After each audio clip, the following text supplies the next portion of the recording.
Le Point, c'est une histoire qui remonte à 1972. C'est un hebdomadaire de référence, c'est ça l'objectif. On est un journal de très haute qualité, un journal très haut de gamme, une information extrêmement sérieuse. Le point principal de notre identité, c'est l'indépendance. Le Point, c'est un journal qui est pour la liberté, qui est pour l'économie de marché, qui est pour l'Europe, qui est pour la liberté, qui est pour la mondialisation, qui est pour le monde qui nous entoure et qui est l'inverse du repli sur soi.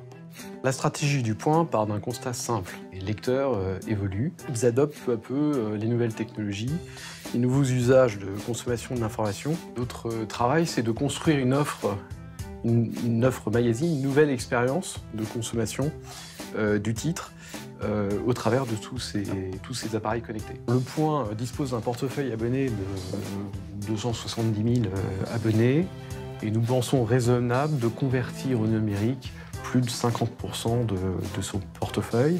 Et par ailleurs, il est envisageable de faire la conquête de 50 000 abonnés purement numériques. On a choisi de traiter ce projet sous l'angle éditorial et pas sur l'aspect technique. En s'appuyant sur les solutions Adobe, on est dans la continuité. Aujourd'hui, nous avions des utilisateurs qui travaillaient avec InDesign, avec Photoshop, avec les nouveaux outils, Creative Cloud, DPS. Ces utilisateurs ne vont pas changer leur façon de travailler, vont enrichir le métier avec la mise en place de nouvelles interactions, de nouvelles fonctionnalités qui sont proposées par les produits pour adresser les nouveaux supports, apporter une nouvelle expérience de lecture aux utilisateurs, exploiter à fond la présence du Point sur smartphone, sur tablette, sur desktop. Les grands enjeux de cette application, ça a été de garder notre identité graphique et éditoriale. On l'a réalisé avec le directeur artistique de la version papier. Ça permettait de retrouver l'équilibre de notre texte-image, les polices de caractère, et on a réussi à faire une maquette qui ressemblait à celle du print, sans pour autant être figé et être du PDF. On a rajouté des diaporamas, on a rajouté de la vidéo, mais on a gardé les fondamentaux qui étaient la lecture.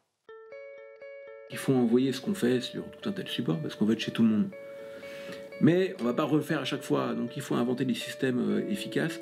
Il faut que ce soit d'autant plus simple chez nous que c'est compliqué après. Il faut avoir un système très intelligent, très smart, donc on est en train de construire tout ça, et puis qui doit fonctionner avec les gens, puis tout le monde doit savoir le faire fonctionner.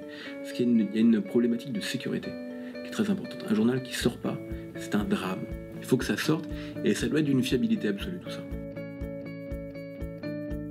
Nous, on a choisi Adobe parce que c'était les seuls à avoir une solution qui nous permettait de faire ce que l'on voulait faire, voilà, de répondre à nos désirs. C'est aussi simple que ça. Ce qui est sûr, c'est que ça change la manière de fonctionner du journal, parce qu'on ne pense plus édition papier et puis déclinaison numérique, on pense les deux en même temps. Et il est probable d'ailleurs qu'à un moment donné, ça va s'inverser, c'est-à-dire qu'on va quand même penser au numérique d'abord, et puis après la déclinaison papier. Les éditions numériques sont faites par les mêmes gens qui font l'édition papier. Il y a un seul point. Le Point, il est unique. Qu'il soit sur un smartphone, en papier, c'est le même journal. Il est fait différemment, il est adapté à l'outil, il est adapté. Et donc, il faut qu'on fonctionne ensemble. Les maquettistes participent au développement de nos flux de copies, ils participent au développement du produit parce que ça fonctionne ensemble et on pense tout ça ensemble. Ce qui est important, c'est qu'il y ait une relation de confiance entre les médias et leurs partenaires technologiques, parce que c'est un lien qui doit être indissoluble. Ça, c'est un point que je pense extrêmement important, c'est stratégique pour nous.